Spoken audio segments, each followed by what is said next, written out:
God bless our homeland Ghana and make our nation great and strong. Yes, it's another episode of the National Agenda, your go-to political show where we discuss all the pressing national issues. And over here, the voice of the grassroots and the policymakers are heard, with no discrimination. Today, we have two pressing issues to discuss, and these issues are stories we have been following for some few days. The first of it is the Ghana Armed Forces recruitment. Last Wednesday, we saw the stampede that happened at the Iraq Sports Stadium, and there was a release. Lives were lost. We'll talk about that issue. And then again, we are going to talk about the 2026 economic policy that was presented in Parliament by the Honorable Minister, Kaisel Atuforsen, the Minister for Finance. Another interesting thing has happened, and we know that parliamentarians were debating on the issue. So today, I have some special guests in my studio to discuss these two pressing issues. But before that, this is what I have to say on the Ghana Armed Forces recruitment. Today, I had the opportunity to move around to witness the recruitment processes across. And let me say that I was really, really satisfied. Looking at the fact that there was some sort of order, processes were so smooth. In fact, crowd control was even the best. As you can see in the pictures I'm presenting here, I can count the number of people I'm seeing. I can just count the number of people over there. And no one would even imagine that a stampede will happen under this condition. You see over here, at the center of the Iraq Sports Stadium, the would-be recruits were properly arranged in a manner that, assuming that there was even any emergency, people would find their way out of the stadium. We also saw, when I was moving around, I saw some members of parliament visiting the various centers, and I want to believe it's as a result of what happened last Wednesday. So members of parliament were keen on seeing to it that the military perform their duties as it is expected of them. But my worry is this: should we always wait for something bad to happen as a country before we make proper arrangement, or we make proper policies to resolve the issues that have happened? If this is the way we want to go, then we are failing as a country. I remember we spoke on this matter on the same program some time ago, discussing how this could have been averted. But the average Ghanaian is asking the question: what happens to the lives that have been lost? These lives cannot be returned. We cannot go back waking them up. It's not possible. So it's a clarion call I'm making to our leaders out there. We must ensure that the proper things are done. We must make sure that whoever was responsible for the stampede, whoever was responsible for all that didn't happen right over there last Wednesday, is brought to book. In fact, there was another interesting thing that I saw when I was moving around the various centers. There was an arrest, and it was indicated, I asked questions, and I was told that this gentleman that was arrested had presented fake document. So I don't even understand. How is it that this person presents a fake document and is not seen, and he goes through all the processes? Just when he was about to finish the process, somebody discovered that a document was fake. Another arrest was made in another center, and we understand that this person claims that he came in through somebody. Meanwhile, his name was not on the portal. His name was not on the list of people that were expected to come in. We understand that this person has been handed over to the police, and investigation is intended to start. We hope and pray that the police will come out with some good findings so that we can call all these people to book and stop all these illegal things that are happening. Because we know people are paying huge sums of money just to enter into the armed forces. But should that be the case? I want to serve my country. Should I pay money before I enter? No. Again, on the second matter for discussion tonight or today is the issue of the 2026 financial policy that was presented in Parliament by the Honorable Minister. I visited the Parliament and I saw the argument that was happening, and key amongst them was the argument by the Honorable Minister Felix Kwakye-Fosu, who is the Minister for Government Communication. He threw more light on the budget. He indicated that the budget was in line with the plans of the government. And as a matter of fact, he praised the Honorable Minister Kesela Tuforsen for the policies he's put in place through stakeholder consultation. However, there was another interesting thing that happened. I saw the Honorable Dr. Mahama Tia Abdul Kabiru, who is the MP for, an MPP MP for Wale Wale, expressing his dissatisfaction with the fact that he believed that the 2026 financial policy presented in Parliament missed out some details that has to do with the NDC's key campaign promise, which is the 24-hour economy. And this was supported by the Honorable Samuel Jinapor, the MP for Damongo. These two individuals claimed that a number of things were missing out of the budget. And as a matter of fact, they even asked that the NDC government fulfill their campaign promises, because it was on that grounds that Ghanaians voted for them. Now, key among the highlights of the debate that happened in Parliament was the fact that there was a huge debate on job creation, as well as the 24-hour economy and economic growth. And then again, there was a debate on infrastructure development in the country. But let me not waste your time. I have some guests in the studios to discuss these issues with me. We are going to delve deep into it. Stick and stay with me. My name is Samuel Fobi-Banfo. This is the National Agenda.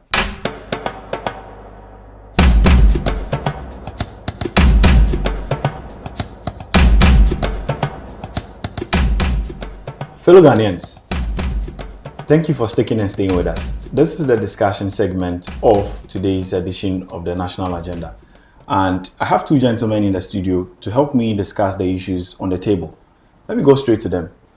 So on my far left is Christopher Wisdom Penu. He is a member of the technical working group of the Ghana Youth Federation. Yes, the newly formed Ghana Youth Federation. He is also the national coordinator for Ghana Youth Manifesto Coalition and the founding president of the Royal Africa Generational Thinkers. Chris, you're welcome. Thank you. Good. And also in the studio with me today is one gentleman we hold in high esteem. He's an advocate when it comes to issues of the youth. He is the former or the presidential aspirant, was a presidential aspirant for the National Union of Ghana Student, and he's no other person than Said Nazil. Sure. It's an honor to have you in the studio again. I'm so glad to be here. Good. So, you know the issues on the table. Let's go straight to the point. We have seen a debate in Parliament on the economic policy that was presented by the Minister for Finance, the Honorable Minister Kesela Tuforsen. And we have witnessed a debate that is surrounding this issue. What are your initial remarks on what is happening? Okay, thank you very much, Afobi. First of all, I'll express my warm greetings to the over 35 million Ghanaians who are watching us as well. Essentially, I think as a listening government, it's very important that as a matter of principle, we accept criticisms from all sides of society. So it's very important when the minority in Parliament, also known as a micro-minority in Parliament, also make their voices heard.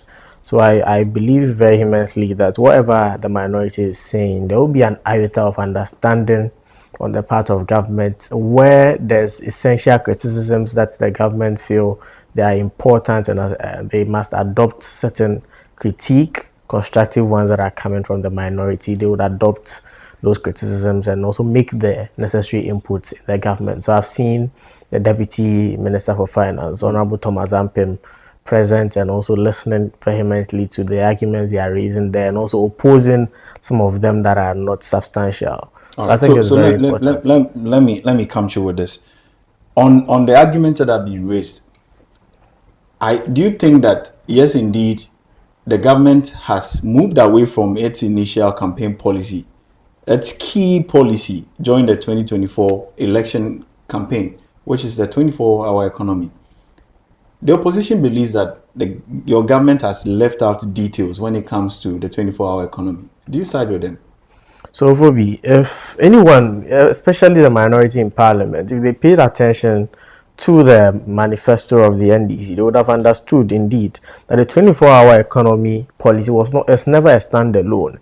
It is premised on the back of strengthening the security of the country. It is premised on the back of strengthening the energy sector. It is based on the back of increasing productivity, the benchmark, also creating an avenue where investors and startups are proliferating in and around the country, to also invite investors, making the business sector or the business environment in the country lucrative.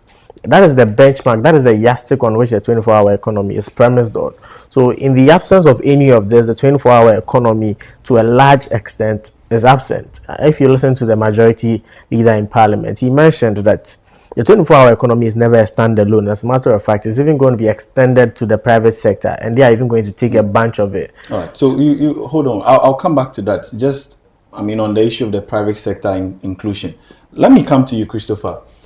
From your point as a youth advocate, a member of the Ghana Youth Federation, that is supposed to represent or be the topmost youth front for every Ghanaian youth. On the issue of creating jobs, with regards to the 24-hour economy, we know that the policy aims to create jobs and boost what we call productivity. How do you think the policy can help create jobs for the youth? All right, so a very good evening to your cherished both listeners and viewers. I think, like Nasiri just said early on, it's not a standalone policy. There have been several attempts and policies that currently the government is rolling out in terms of youth employment. And then, for example, the Jumara program, the National Apprenticeship Program. So all these policies brings together, forms the 24-hour economy, I believe. I believe the government now have initiated around 110 million as a startup fund for the 24-hour economy. Is it enough? I did say no, but of course we have to look at the entire structure and spectrum of the 24-hour economy and understand the policy better. That is going to inform us to critically critique the policy and then the resource allocation. For me right now, because the policy itself hasn't been purely putting across for deeper understanding and constructive criticism, I wouldn't be able to speak to it so much. But in a larger sense, I did say that this is the starting point, and going forward, I think the government will make the policy broadly available for us to make sure that we critique it. All right, thank you, Chris. What are some of the challenges you foresee happening in the implementation of this policy, especially in relation to job creation? In relation to job creation, I think the major thing have to do with the resource allocation, and most importantly, have to do with the policy direction. So the policy direction and the resource allocation. So I think if the policy is clear enough, that the private sector we basically have the mandate for job creation, because of course we all know that government cannot create jobs. Real job government cannot, because the system is already jobbed, right? So but hold on, so just as you are saying that government cannot create jobs because of the system, but we've seen government promise us jobs over a number of years. But the point is that if we know they can't create jobs, then why do we always listen to them when they make these assertions? Great. From the point of a youth advocate and a federation that represents the youth at large. I think that is an interesting question, and of course my organization, one of the things we do is basically leadership development, right? And the perspective we come from is basically built on leadership development and rethinking leadership. So from our perspective of leadership development, we understand that leadership is about solving problems. There are 3 dimensions to leadership, or 3 arms of leadership. One is policy making leadership. Number 2 is prosperity creation leadership, and number 3 is advocacy or policing or civil society leadership. Now, the policy making leadership basically is the responsibility of the executive parliament to make policies that drives economy. But in reality, they are not responsible for job creation. The number 2 arm of job creation is the prosperity creation leadership. Okay. This is the private sector. They drive the entire economy by creating jobs and then employment for the citizen in the ecosystem. Then the third arm of leadership, which is the civil society sector, bring forth the accountability perspective to make sure that the resource allocation and human rights are respected in the spectrum. Hold on there. Nazir, let me come back to you. We have seen the NPP government introduce what we call NAPCO, which was also intended to create jobs for the youth in times past. But the problem has been the sustainability of such policies. We have seen your government start the initiative that is called the Jumeirah policy, which you rightly stated, to create jobs and opportunities for the youth. Now, how does the government plan to ensure that these jobs that are going to be created under these policies will be sustained and could be decent, such that even when they are not in government, these people who are employed could still remain in an employed status? All right, thank you very much, Mfobi. So I think I've already made the argument in times past that the jobs that were created out of NAPCO were unsustainable and vulnerable forms of employment. And I think it has come to bear how unsustainable it is. It has been evident to all of us how the program has come to an abrupt end and people are out of employment now. How vulnerable it is was also eminent, such that degree holders, master holders were being paid under 800 cedis and what have you, to tell you how vulnerable it is.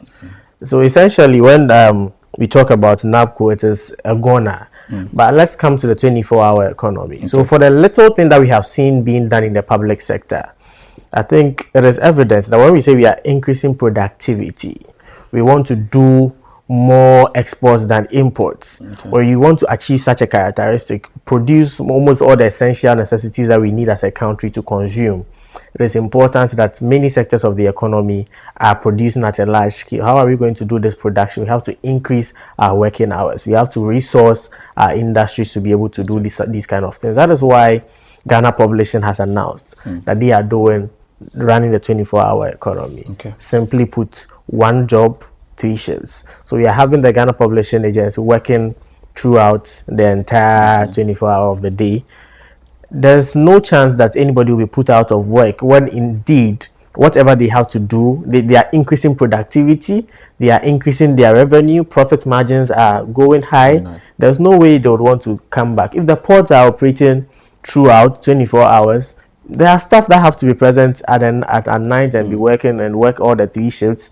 And if there are more cars coming in the country, looking at the dollar rate now, there's a lot of panic buying. I see people shipping in a lot of goods anyhow. And it's going to be so for a very long time, so far as this NDC government is in the helm of affairs.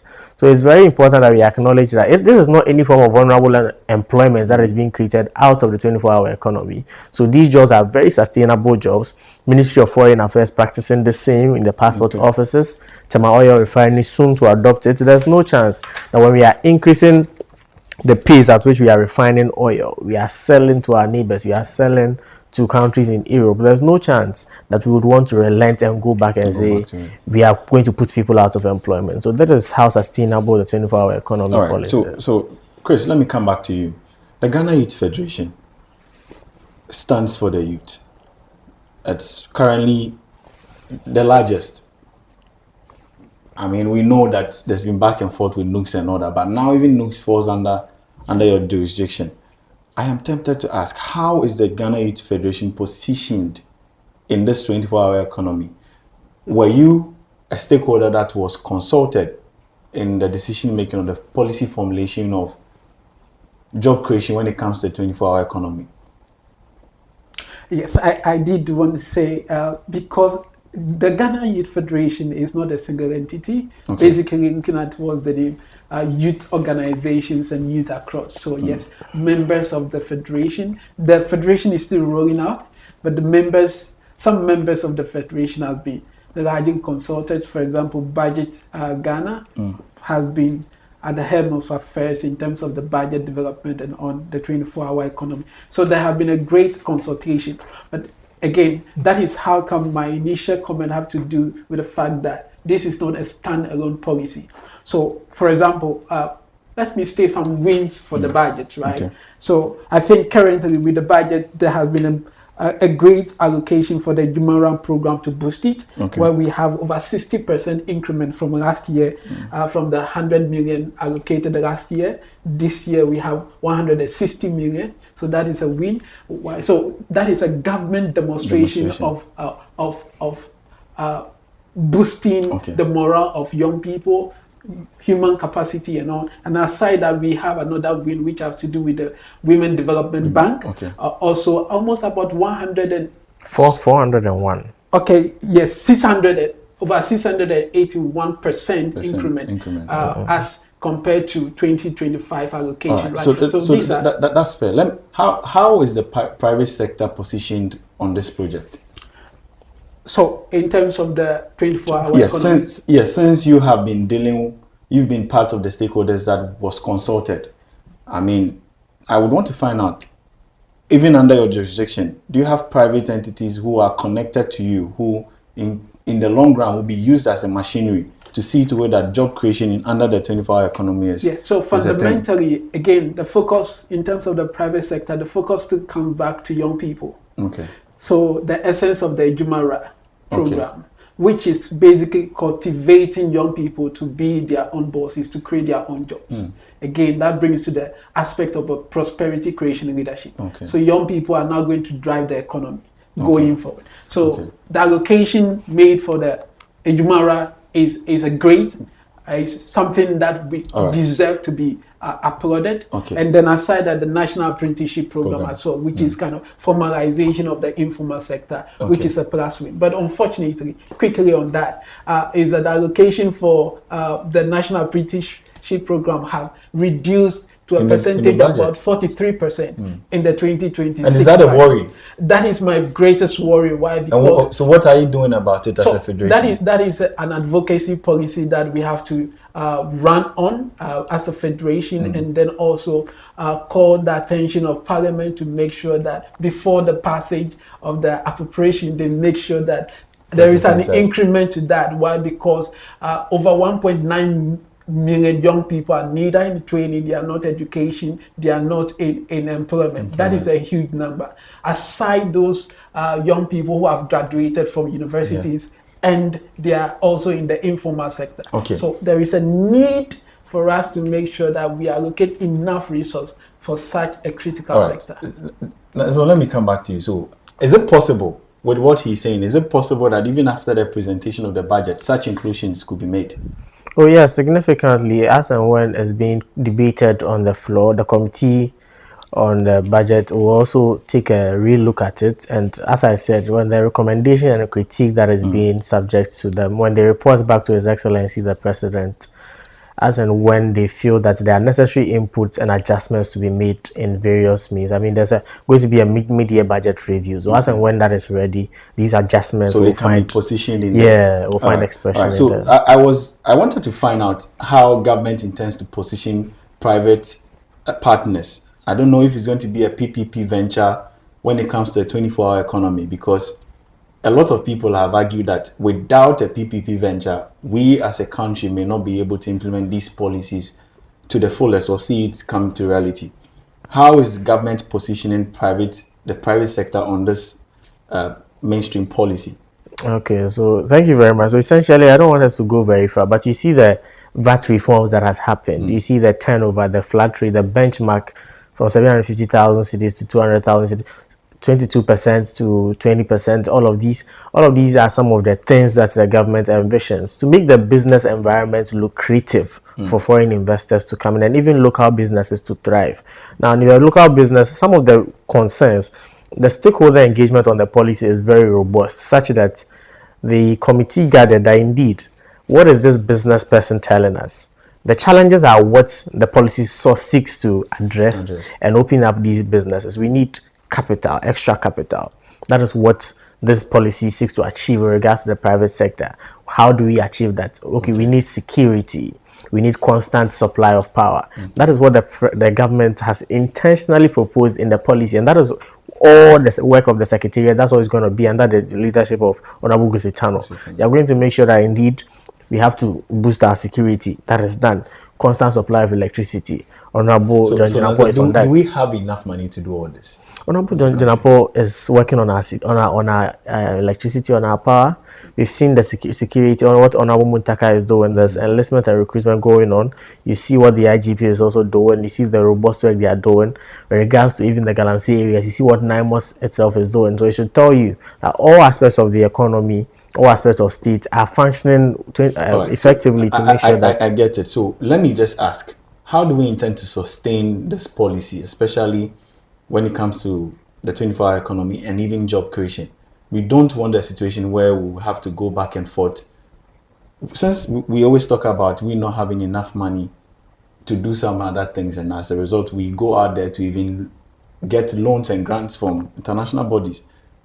How do we intend to sustain all this? Effective governance is your answer, Robbie. Effective governance. Now, if the business community have complained that the exchange rate is what's worrying us, Honorable Dr. Keslato Forsen has worked on that for you. You talked about the VAT ratings. The Commissioner for GRA has done that for you. Honorable CMI and the Health of Affairs of the Central Bank is doing that for them. Constant power supply. Honorable John Abu is doing that. On constant power supply, I mean, we still have pockets of doomsday happening. Yesterday, for instance, I experienced that, and we were still asking. Yes, you say in your communication that you are doing so much there, but we still have pockets of doomsday happening at certain places. The Honorable Minister for Energy has never said anywhere that it is 100%. But when you look at what we inherited January 7th, you bear testament that what we were experiencing in the country, where people were calling for timetables and what have you, is not what we are seeing today. There's a more stabilized level of, and that is why we still have the levy ongoing. And even the minister through the president through the minister has hinted that there's going to be a construction of another thermal plant to consolidate the efforts of Kosovo and the other plans that we have. All right, so let me come back to you, Chris. On the issue of job creation again, we have seen the Ghana Armed Forces recruitment happen. He made mention of it. You see the number of youths that troop in just to get recruited into the army. This is a clear indication, I say, on the backdrop of the fact that a lot of youths are unemployed in this country. It's a clear indication. And we as a people must begin to worry on the grounds that there's no job, and so as a matter of fact, people want to enroll or enlist in the militia. Some of them, that's not the job they want to do, but because they see that this is an already made job that once I get in, I make a living for myself. Don't you think we should be worried as a country? Yeah, I think the major thing is, again, rethinking leadership for us as Ghanaians and as Africans. The reason being that, again, we have to understand that the role of government or the state is not necessarily the creation of job. The essence of government is to create an enabling environment for job creation. And who creates the job? The private sector. That's the most important thing, the most significant But thing. has it always been the case? We've seen in other countries where the government creates it all and the citizens benefit. Most often, the best Communist practices societies across and the globe, socialists. the government creates the enabling environment for the private sector to ride on. So I think the issue have to do with our governance system, our political system, the kind of politics we are running in this country, where politicians overpromise. You know that is not your role, but at the end of the day, when you go for campaign and you made overambitious promises, and that becomes an issue. So for me, it is time for us to rethink leadership, to know the roles of each of us in the society. As government. Let your mandate be clear to citizens. As private business leaders, our mandate must be very clear. Chris, we are leaving. Your final words before we go, even on the issue of the recruitment process, and your final words to Ghanaians before we go. So my final words are kudos to the government of Ghana. I think this budget is very promising, and the young people across the 16 region of Ghana are appreciative, but we wish that more could have been done, especially in the area of national apprenticeship program, where there has been a reduction of over 43% as compared to last year. So we want to create the indulgence of the Honorable Minister, Dr. Kasel Atofosin, to reconsider the position on that and increase, as well as Parliament, and also to the recruitment incident. It's quite unfortunate, but that is not an accidental or fortunate incident. It's a systemic preventable issue. But unfortunately, it has happened. So going forward, we want our ask. One, there should be an independent expert included in the BOI inquiry that is going on. And then second, the outcome, the report should be made public.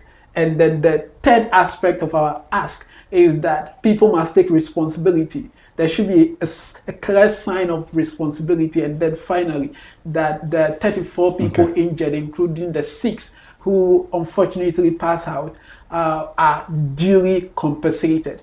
That said and done, young people across, there have been a number of projects that the government is running, including the 4,400 machinery for agriculture, expansion, mechanization, build cooperation and take advantage of the system. Thank you. All right, thank you so much. Nazil, your last words on the issues up for discussion today. Okay, so I think it's absolutely full of melancholy too for us to have witnessed this sad news with regards to the Ghana Armed Forces recruitment process.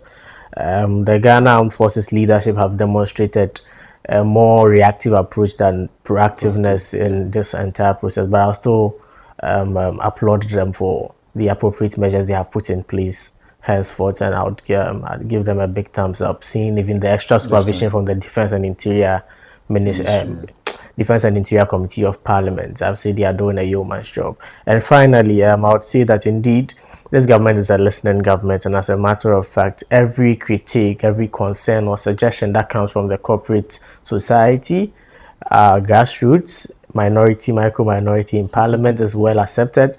And I believe that the President, through his legislators in Parliament and even through the leader of government business, Honorable Mahama Yarga, would also pay heed and also identify the key lapses that have been voiced out by everyone in society, and they'll make sure they work on that, because indeed if the other side had a lot of things to do, they wouldn't have been reduced to 87, and that's we with the how do you call it, mighty majority would make sure that we do things right for the average Ghanaian. Thank you. Thank you so much, gentlemen, for your discussions today. I mean, we have learned so much from you, and going forward we hope and pray that policymakers will hear us out and we'll see Ghana become a better place. All right, so we have heard from my guest in the studio today, and we want to entreat you to continue to be a citizen, not just a spectator. When you see something, please say it, or probably prompt the appropriate quarters so that the right thing can be done. We want to see our country move to the expected end. Please, let's get interactive on all our social media handles.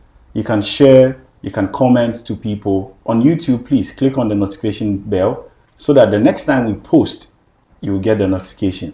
This has been the National Agenda, and my name still remains Samuel Fobi Banfo. See you in the next episode.